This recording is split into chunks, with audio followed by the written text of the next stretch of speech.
Hi అండి.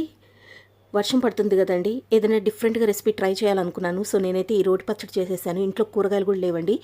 ఒక 3-4 ఉల్లిపాయలు అయితే ఉన్నాయి. సో వాటితో అయితే ఇలా పచ్చడి తయారు చేసుకున్నాను. వేడి వేడి అన్నంలోకి పచ్చడి వేసుకొని కాస్త నెయ్యి వేసుకొని తిన్నానండి. టేస్ట్ అయితే మహా అద్భుతం అని చెప్పాలి. అమృతంలా ఉందండి. ఒకసారి మీరు కూడా ట్రై చేయండి. రెసిపీ వచ్చి చూడండి. ఇందుకోసం అయితే నా దగ్గర ఒక 3-4 చిన్న సైజు ఉల్లిపాయలు ఉన్నాయి, అవి తీసుకున్నాను.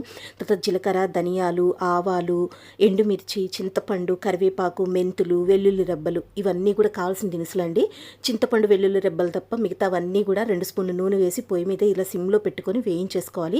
తర్వాత ఇవి చల్లారిన తర్వాత మిక్సీ అయితే పట్టుకోవాలండి. ఈ పొడి మిక్సీ పట్టుకున్న తర్వాత చింతపండు, వెల్లుల్లి రెబ్బలు కూడా వేసుకొని మిక్సీ పట్టి తర్వాత తీసుకున్న 4 ఉల్లిపాయలు కాస్త పెద్ద ముక్కలుగా కోసి దీంట్లో పల్స్ తిప్పేసేసుకోవాలండి. రుచికి సరిపడినంత రాళ్ళ ఉప్పు యాడ్ చేసుకొని తిప్పుకుంటే చాలండి. పచ్చడి అయితే రెడీ అయిపోతుంది. చాలా చాలా బాగుంటుందండి. ఒక్కసారి ఈ రెసిపీ ఫుల్ వీడియో ఛానల్లో ఉంది, చూడండి. Thank you.